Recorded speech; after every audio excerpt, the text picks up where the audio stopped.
Hello friends, welcome to Youth Academy. मैं अभिषेक रावलिया आज आप लोगों के लिए उत्तर प्रदेश पुलिस में जो पेपर हुआ था jail warden, fireman, horse rider, इसके लिए जो कट ऑफ आने वाली है उसका एनालिसिस लेके आया हूं। क्या कट ऑफ होनी चाहिए जनरल की, क्या कट ऑफ होनी चाहिए ओबीसी की, एससी की और एसटी की।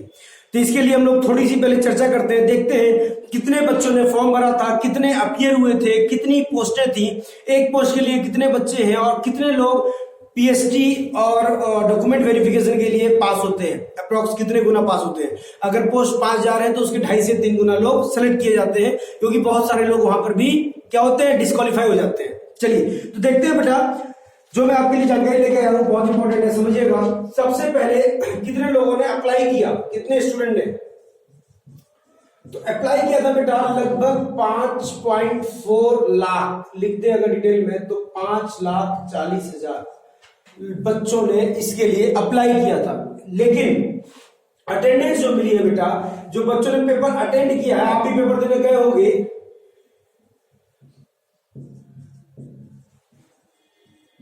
जो आप पेपर देने गए होंगे आपने देखा होगा आपके आसपास की लगभग 50% सीट जो है वो क्या है, वैकेंट है, खाली है।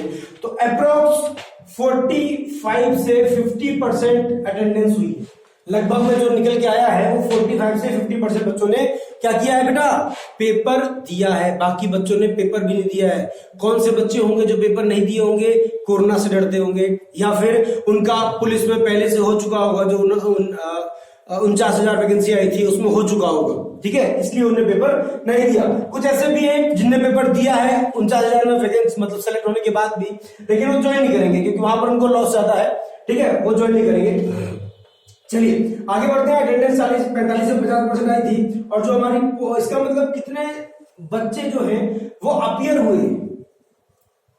तो अप्रोक्स अगर 50% निकाला जाए बेटा तो 2,70,000 बच्चे अपीयर हुए। कितने बच्चे अपीयर हुए पेपर में? 2,70,000 बच्चे। और कितनी पोस्ट है? तो बेटा जो पोस्ट है वो थी 5,419 5,419 पोस्ट थी। इनके लिए बच्चे कितने अपीयर हुए? 2,70,000। और जो हम लोग डॉक्यूमेंट वेरिफिकेशन प्लस पीएसटी के लिए बुलाए जाते हैं, अप्रोक्स जो पिछला जो इनका रहा है पुलिस में जो भी ने लिया है, अप्रोक्स 2.5 से 3 टाइम्स बच्चों को सेलेक्ट किया जाता है। तो 2.5 से 3 टाइम्स बच्चों को सेलेक्ट किया जाता है। अगर बेटा हम लोग इसकी बीच का मान लेते हैं 2.75 गुना बच्चे को, टाइम्स बच्चों को बुलाते हैं ये लोग, तो कितने बच्चे बुलाए जाएंगे, कितने बच्चे डॉक्यूमेंट वेरिफिकेशन के लिए अपीयर होंगे और पीएसटी के लिए? तो अप्रोक्स अगर निकाल लिया जाए 5,0419 का 2.75 मतलब 14,902 अप्रोक्स में लेके चलते हैं। 14,900 बच्चों को बुलाया जाएगा किसके लिए बेटा? डॉक्यूमेंट वेरिफिकेशन और पीएसटी के लिए। इस काम के लिए लगभग कितने 14,900 लोगों को, बच्चों को बुलाया जाएगा। अप्रोक्स कितने बच्चों को किसके लिए बुलाया जाएगा? Document verification. अगर थोड़ा कम भी लेके चले तो बेटा एटलीस्ट बोल रहा, कम से कम एटलीस्ट 12 से 13,000 बच्चे 12 से 13,000 के लिख देते हैं, 12 से 13,000 बच्चों को जरूर बुलाया जाएगा। किसके लिए? डॉक्यूमेंट वेरिफिकेशन और पीएसटी के लिए। क्योंकि पीएसटी में क्या होता है बेटा, बहुत सारे बच्चे डिस्क्वालीफाई हो जाते हैं, तो उन डिस्क्वालीफाई होने वाले बच्चों की जगह पर नए बच्चे रह सके। ऐसा ना हो कि पोस्ट हमारे पास इतनी है और बच्चे क्वालिफाई 40,000 कर पाए, इसके लिए ये 2.5 से 3 गुना बच्चों को बुलाया जाता है। ठीक, चलिए आगे देखते हैं। तो बेटा ऑन एन एवरेज निकाला जाए, मैथ के ऊपर हल्का सा जाया जाए, तो ऑन एन एवरेज एक पोस्ट के लिए, एक पोस्ट में निकालते हैं, इसके लिए एक बच्चा जो पास होगा कहां पर? डॉक्यूमेंट वेरिफिकेशन प्लस पीएसटी के लिए, एक बच्चे के ऊपर कितने बच्चे हैं? तो अप्रोक्स इतने बच्चे अपीयर हुए थे और इतने बच्चे हमारे पास हो गए। तो अगर देखें कितना एवरेज आ रहा है, तो 2,70,000 को डिवाइड कर देंगे सीधे कम से कर देते हैं, मान लेते हैं कोई 14,000 ही है, रैंडम फिगर मानते हैं, तो 14,000 से अगर डिवाइड करेंगे बेटा तो लगभग 19 से 20 बच्चे, लगभग 19 से 20 बच्चे। इसका मतलब जितने बच्चे अपीयर हुए हैं उसमें से 20 या फिर 25 बच्चों में से एक बच्चा पीएसटी के लिए डॉक्यूमेंट वेरिफिकेशन के लिए एलिजिबल है।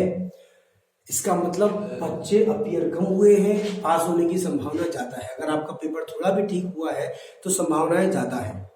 ठीक है, पेपर का लेवल भी अभी डिसाइड करेंगे, पेपर का क्या लेवल था, क्या बच्चों के नंबर आ रहे हैं, ऑन एन एवरेज कितना कट ऑफ जाना चाहिए, उसके ऊपर भी चर्चा करेंगे। ठीक, तो ये हमारा बेसिक क्राइटेरिया हो गया कि इतने बच्चे थे, इतने बच्चों ने पेपर दिया, उसमें से इतनी पोस्टें हैं, तो कितना क्या क्या निकल के आ रहा है। ठीक,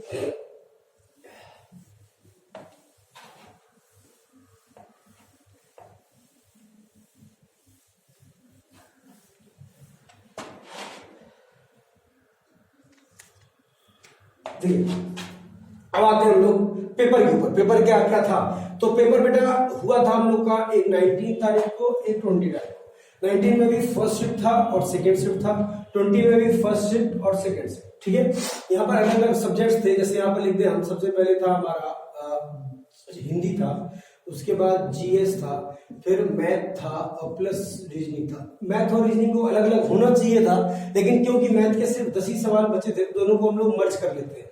ठीक है, 10 ही सवाल थे, इसके 75 सवाल थे, तो इसलिए दोनों को मर्ज करके एक साथ देखेंगे। तो यहाँ पर देखेंगे तो यहाँ पर भी हमारा बेटा हिंदी था, जीएस था, मैथ प्लस रीजनिंग था। ठीक, तो जो फर्स्ट 19 का फर्स्ट शिफ्ट था, इसमें बेटा हिंदी जो आया था वो लगभग देखा जाए ऑन एवरेज आया था, मतलब कठिन भी नहीं था और इजी भी नहीं था, ठीक ठाक था। तो इसको देखेंगे अगर हम लोग, तो जो एवरेज निकल के आएगी इसकी,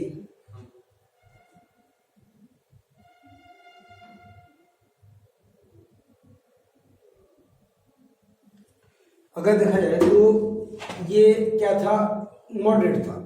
ये हर जगह ही मॉडरेट रहा है, इसमें ज्यादा कठिन या ज्यादा इजी नहीं हुआ है। मॉडरेट क्यों बोल रहे हैं बेटा, मॉडरेट टू डिफिकल्ट भी बोला जा सकता है, क्योंकि इसमें ग्रामर नहीं पूछी गई थी। ठीक है, ग्रामर कम पूछी गई थी और चीजें ज्यादा पूछी गई थी, जो अन्य एग्जाम में आता है। तो मॉडरेट टू डिफिकल्ट सब थे और सबका लगभग पैटर्न बराबर था। जीए देखा जाए तो यहाँ पर बेटा डिफिकल्ट आई थी, यहाँ पे डिफिकल्ट आई थी, यहाँ मॉडरेट टू डिफिकल्ट आई थी, यहाँ मॉडरेट टू डिफिकल्ट आई थी। ठीक, मैथ और रीजनिंग यहाँ पर बोला जा सकता है कि मॉडरेट थी, मॉडरेट से डिफिकल्ट के बीच में थी, यहाँ भी मॉडरेट से डिफिकल्ट के बीच में। ये थी नहीं क्यों बोला जा रहा है, क्योंकि बेटा कुछ सवाल नहीं आए थे, सिर्फ इसके कारण यहाँ पर थोड़ा ये मॉडरेट ही हो गई थी, डिफिकल्ट टाइप में नहीं गई थी, ये भी मॉडरेट हो गई थी। मतलब कुल मिला के बोला जाए तो सबसे हार्ड पेपर माना जाएगा फर्स्ट वाला, और लगभग उसके मिलता जुलता सेकेंड वाला। उसके बाद 19 और 20 वाले जो फर्स्ट और सेकेंड थे वो ठीक थे, एवरेज थे। इसका मतलब जो नॉर्मलाइजेशन होगा, नॉर्मलाइजेशन जो बेनिफिट मिलेगा बेटा 19 तारीख की फर्स्ट और सेकंड शिफ्ट को ज्यादा मिलेगा, और इन दोनों को सबसे कम मिलेगा या फिर नहीं मिलेगा नॉर्मलाइजेशन का फायदा, क्योंकि पेपर ठीक ठाक थे। ये पेपर इनके कंपेरिजन में थोड़े ज्यादा अच्छे थे। ठीक, नॉर्मलाइजेशन कैसे पता करेंगे कौन सा पेपर हार्ड है कौन सा इजी है, क्योंकि बच्चों को तो जो पेपर देते हैं वही कठिन लगने लगता है। तो बेटा होता क्या है, समझे बेटा, ये 4 शिफ्ट है, 4 शिफ्ट मान लेते हैं, हर शिफ्ट में उन्होंने 100 बच्चों को बैठाया था। नॉर्मलाइजेशन समझते जल्दी से, उसके बाद कट ऑफ के ऊपर जाएंगे। मानते हैं हर शिफ्ट में 100 बच्चे थे बेटा, 100 बच्चों में से मान लेते हैं इसमें ओवरऑल 100 बच्चों में से ओवरऑल जो इनके नंबर आ रहा है या फिर नंबर ऑफ क्वेश्चन सही हो रहे हैं, मानते हैं अगर 150 क्वेश्चन थे तो 150 क्वेश्चन में से ओवरऑल जो सही हो रहे हैं बेटा वो 70 क्वेश्चन हो रहे हैं। इसमें जो बच्चे आए थे 100, इन 100 बच्चों में से सेकंड शिफ्ट में इनके ओवरऑल जो सही हो रहे हैं बेटा वो मान लेते हैं 75 हो रहे हैं। इनमें से यहाँ पे 100 बच्चे बैठाए गए, इनका जो ओवरऑल सही हो रहा है बेटा वो हो रहा है 85, और इनके जो ओवरऑल सही हो रहा है बेटा वो 90 हो रहा है, मान लेते हैं लगभग में। तो ये जो एवरेज निकाला गया है कि ये पहले वाले बच्चे जो 100 थे, इनका जो ओवरऑल एवरेज है वो कितना है 70, सेकंड शिफ्ट का 75, उसके बाद जो 20 तारीख की 20 तारीख की फर्स्ट शिफ्ट था उसका 85 और सेकंड शिफ्ट का 90। इन सब का फिर से एवरेज निकाला जाएगा, तो इन सब का एवरेज मान लेते हैं हम लोग, क्या निकल के आ रहा है 80 निकल के आ रहा है, 80 एवरेज आ रहा है। इसका मतलब ओवरऑल 80 नंबर सबको होने चाहिए थे। ठीक है, थोड़ा और बढ़ा लो इसको या थोड़ा कम कर लो, 85 मान लेते हैं, कुछ भी मान लेते हैं, ये मान रहे हैं, एग्जैक्ट फिगर्स नहीं है, मान लेते हैं 85 क्वेश्चन। तो इनको क्या होगा बेटा 15 नंबर बढ़ा के मिलेंगे। इनको कितने मिलेंगे, इनको 10 नंबर बढ़ाकर मिलेंगे। इनको कुछ नहीं बढ़ाया जाएगा और इनका हो सकता है 5 नंबर काट लिया जाए। एसएससी वाले काट भी लेते हैं, नंबर कम होते हैं नॉर्मलाइजेशन में, लेकिन उत्तर प्रदेश पुलिस में कम नहीं होते, इसलिए इतने ही रहे। ठीक है, नंबर कम नहीं होते। और हाँ, नॉर्मलाइजेशन बोल रहे हैं 15 नंबर, तो डरना नहीं। यूपीपी के पेपर में 20 से 25 नंबर तक नॉर्मलाइजेशन में नंबर बढ़े हैं। जो बच्चा रिजल्ट आने के पहले सोच रहा था मेरा डेफिनेट सिलेक्शन नहीं होगा, उसका सिलेक्शन हो चुका है। ठीक है, वो ट्रेनिंग में है। तो उससे बिल्कुल ना सोचें। अगर आपके सवाल कम सही हो रहे हैं, अगर आपके 70 सवाल सही हो रहे हैं, 75 सवाल सही हो रहे हैं, आप जनरल कैटेगरी के हैं, तो ये बिल्कुल ना सोचें कि हमारा सिलेक्शन नहीं हो पाएगा।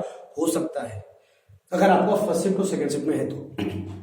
ठीक, चलिए और देखते हैं, उसमें भी नंबर बढ़ सकते हैं नॉर्मलाइजेशन के। और क्या क्या कारण हो सकते हैं? जैसे इसके 15 नंबर बढ़ेंगे तो सबके 15 नंबर नहीं बढ़ेंगे। नहीं सोचोगे तो बेटा जितने पेपर है सबके जितने पेपर बैठे थे 100 के 100 बच्चों के 15-15 नंबर बढ़ेंगे। नहीं, जिसने जिस प्रकार से क्वेश्चन अटेम्प्ट किए हैं और कितने एक्यूरेसी के साथ अटेम्प्ट किए हैं, अगर इसमें इसने जो बोल रहे हैं हम 85 इसमें 70 क्वेश्चन सही किए हैं, तो 70 क्वेश्चन सही करने के बाद अगर इसने मान लेते हैं कि इसमें 70 सवाल गलत भी कर दिए, 10 छोड़ दिए 70 गलत भी कर दिए, इसके नॉर्मलाइजेशन में कोई ज्यादा फर्क नहीं पड़ेगा क्योंकि एक्यूरेसी के साथ नहीं किया, बहुत ज्यादा गलतियां है। सेम चीज इसमें भी, अगर इसने एक्यूरेसी के साथ मान लीजिए इससे 75 सवाल किए हैं, 75 में से इसके 70 सही है, तो इसका एक्यूरेसी के नंबर भी मिलता है।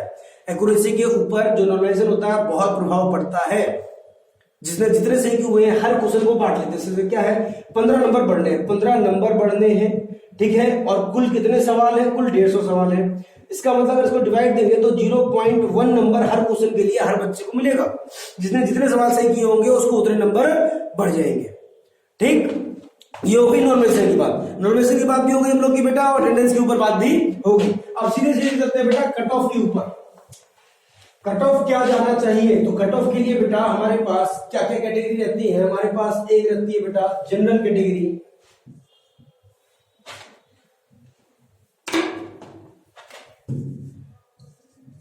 जनरल, ओबीसी, एससी और एसटी, ये 4 कैटेगरी रहती हैं। इनके हिसाब से हमारा कट ऑफ जाता है।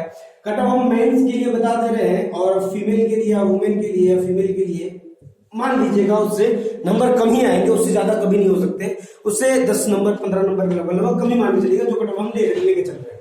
तो हमारे अप्रोक्सीमेशन के हिसाब से जिस बच्चे ने 85 सवाल अटेम्प्ट कर लिए हैं, सही गलत हटा के, मतलब नेगेटिव मार्किंग काट के 85 सही कर लिए हैं, उसका सिलेक्शन हो जाना चाहिए। अप्रोक्स हमारे अंदाज में जो कट ऑफ जाना चाहिए, जो हमें लगता है अगर किसी बच्चे के 180 प्लस नंबर आ रहे हैं तो बेटा वो पीएचडी की तैयारी करने लगे और दौड़ना स्टार्ट कर दे। ये 300 में से हो रही है बात, ध्यान रखना। 150 क्वेश्चन थे, 300 में से 180 प्लस अगर आ रहे हैं जनरल के तो बहुत है, क्योंकि कुछ सवाल नए आए थे। 180 से मान लेते हैं कट ऑफ जानी चाहिए 195 के आसपास, इसके बीच में जानी चाहिए। ये कट ऑफ हम बेटा किसे बता रहे हैं? अंतिम कट ऑफ बता रहे हैं, लास्ट कट ऑफ। क्योंकि देखो ये 3 पेपर है, इसमें 3 पोस्टें हैं। थोड़ी कौन कौन सी पोस्टें हैं? जेल वार्डन की है, फायरमैन की और हाउस राइडर की। सबसे ज्यादा जो कट ऑफ जाएगी वो जेल वार्डन की जाएगी। उसके बाद जो कट ऑफ जाएगी सेकंड लिस्ट जाएगी वो जाएगी फायरमैन की, और सबसे कम नंबर पाने वाले बच्चों का हॉर्स राइडर में होगा। ध्यान रखना, अगर मान लेते हैं हम बोल रहे हैं 180 कट ऑफ जाएगी तो जिसके 180 नंबर आएंगे उसको सिर्फ बेटा हॉर्स राइडर ही बनना पड़ेगा, और जिसके 185 के अप्रॉक्स आएंगे उसको हमारे पास फायरमैन ही बनना पड़ेगा। और उसके बाद जिसके 190 या 195 प्लस आ रहे हैं उसको जेल वार्डन बनने का मौका मिलेगा, क्योंकि कट ऑफ भी सबकी अलग अलग जाएगी। क्योंकि पहला प्रेफरेंस आप भी समझें, आपने जो भरा है वो पहला प्रेफरेंस क्या भरा है? जेल वार्डन का भरा है। उसके बाद सेकंड प्रेफरेंस किसके लिए भरा है? फायरमैन के लिए भरा है। और अंतिम में आपने भी भरा है किसका? हॉर्स राइडर का। तो जिसके ज्यादा नंबर है बेटा उसको सबसे पहली पसंद वाली पोस्ट मिल जाएगी। उसके बाद ये पोस्ट धीरे धीरे कम होती रहेगी। जैसे पोस्ट खत्म हो जाएगी तो सेकंड पोस्ट पे आ जाएंगे फायरमैन। उसके बाद सबसे लास्ट कट ऑफ, सबसे लास्ट कम नंबर वालों को हॉर्स राइडर मिलेगा, जिनकी कट ऑफ लिस्ट क्लियर होगी। इसके बाद बेटा आते हैं हम लोग ओबीसी में। अगर चर्चा करते हैं तो ओबीसी से कम 10 नंबर कम होने चाहिए। तो 175 प्लस मान के चले इसका, 5 से 10 नंबर, 175 से 80 तक जो भी जाएगा, ठीक है। 170 लेते हैं, ठीक। उसके बाद ओबीसी इससे भी कम जाएगी। ओबीसी सिर्फ 160 अगर एससी में है तो इसका सिलेक्शन हो जाएगा, और एसटी वालों को तो कोई दिक्कत ही नहीं है, कम से कम 10 नंबर कम रहेंगे, 150 प्लस। तो हमारे अकॉर्डिंग जो कट ऑफ जानी चाहिए, जो ओवरऑल हमारा एक्सपीरियंस रहा है, बच्चों के क्वेश्चंस, बच्चों के नंबर जो आ रहे हैं, बच्चों के जितने क्वेश्चन सही हुए हैं, जितने क्वेश्चन गलत हुए हैं, उनका ओवरऑल एवरेज समीकरण निकाल के हमने जो निकाला हमारे अनुसार, जनरल की कट ऑफ 180 से 185 के अप्रोक्स मान लें, से 95 के बीच में जाएगी। इसकी 170 प्लस के लगभग जाएगी, इसकी 160 प्लस के लगभग जाएगी, और इसकी 150 प्लस, या थोड़ा कम भी हो सकता है, थोड़ा ज्यादा भी हो सकता है, एजम्पशन से। जैसे कि बेटा जब वोटिंग होती है तो हर न्यूज चैनल वाले अपना क्या करते हैं? एग्जिट पोल निकालते हैं। वैसे ही हमारा एग्जिट पोल है, ठीक है, तो एग्जिट पोल है, सही भी हो सकता है, गलत भी हो सकता है, लेकिन हाँ 90% चांस कोशिश की गई है कि ये बिल्कुल एक्यूरेट जाए, बिल्कुल एक्यूरेट जाए और बिल्कुल सही जाए। ठीक है, तो आज के लिए बेटा इतना ही। जिसके इससे ज्यादा नंबर है वो बेटा कृपया कर सुबह सुबह और शाम को दोनों टाइम दौड़ना स्टार्ट कर दे, क्योंकि पीएसटी में बहुत सारे बच्चे रह जाते हैं। ठीक है, चलिए आज के लिए इतना ही। थैंक यू, धन्यवाद, और प्लीज चैनल को लाइक और सब्सक्राइब जरूर करें। Thank you.